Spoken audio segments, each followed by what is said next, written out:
ಅಣ್ಣ ನೀವು ಇಷ್ಟು ವರ್ಷದಿಂದ ಗಾಡಿ ಓಡಿಸ್ತಾ ಇದ್ದೀರಿ, ನಿಮ್ಮ ಮೊದಲನೇ ಗಾಡಿ 220 ಪಲ್ಸರ್ ಅಂತ ಹೇಳಿದ್ರಿ, ಅದು ನನಗೂ ಗೊತ್ತು. ಈಗ ನನಗೆ ಆಲ್ಮೋಸ್ಟ್ ನಂಗೆ ಗಾಡಿ ತಗೊಳ್ಳೋಕ್ಕಿಂತ ಇಂಚೆ ಈಗ್ಲೂ ಕೆಲವು ಜನ ಹೇಳ್ತಾ ಇರೋದು ಚೈನ್ ಪ್ಯಾಕೆಟು ಪ್ರಾಬ್ಲಮ್ ಬರುತ್ತೆ ಅಂತ. ನಿನ್ಗೆ ಅದು ಹಾಕ್ಸಿನೇ ಚೈನ್ ಪ್ಯಾಕೆಟ್ದು ದುಡ್ಡು ಮನಿ ಲಾಸ್ ಆಗುತ್ತೆ, ಗಾಡಿ ಮೇಂಟೆನೆನ್ಸ್ ಕಷ್ಟ ಅಂತಾರೆ. ಅದಕ್ಕೆ ನಿಮ್ಮ ಅಭಿಪ್ರಾಯ ಏನೋಣ?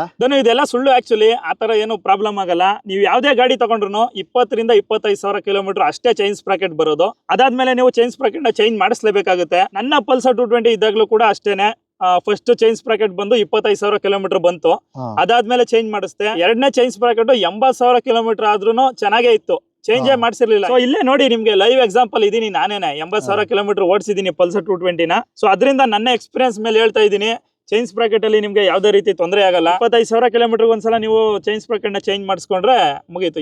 ಎಲ್ಲ ಗಾಡಿನೂ ಅಷ್ಟೇನೆ, ಪ್ರತಿ ಗಾಡಿನೂ ಹಂಗೆ ಚೇಂಜ್ ಮಾಡಿಸ್ಲೇಬೇಕು. ಚೈನ್ ಸ್ಪ್ರಾಕೆಟ್ ಕಾಸ್ಟ್ ಅಂತ ಬಂದ್ರು ಅಷ್ಟೊಂದೇನು ಜಾಸ್ತಿ ಇಲ್ಲ. ಈ ಸೆಗ್ಮೆಂಟ್ ಅಲ್ಲಿ ನಿಮ್ಗೆ ಡ್ಯೂಕ್ 200, NS 200, ಹೀರೋ ಕರಿಸ್ಮಾ ಇದಕ್ಕೆಲ್ಲ ಕಂಪೇರ್ ಮಾಡಿದ್ರೆ ಚೈನ್ ಸ್ಪ್ರಾಕೆಟ್ ರೇಟ್ ಕಡಿಮೆನೇ ಇದೆ. ಸೊ ನೀವೇನು ತಲೆ ಕೆಡಿಸ್ಕೋಬೇಡಿ, ಯಾರೋ ಏನೋ ಹೇಳ್ತಾರೆ ಅಂತ ತಲೆ ಕೆಡಿಸ್ಕೋಬೇಡಿ. ಆರಾಮಾಗಿ ನೀವು ಪಲ್ಸರ್ 220 ಏನಾದ್ರು ಪ್ಲಾನ್ ಮಾಡಿದ್ರೆ ತಗೊಳ್ಳಿ, ಒಳ್ಳೆ ಲೆಜೆಂಡ್ ಗಾಡಿ ಇದು.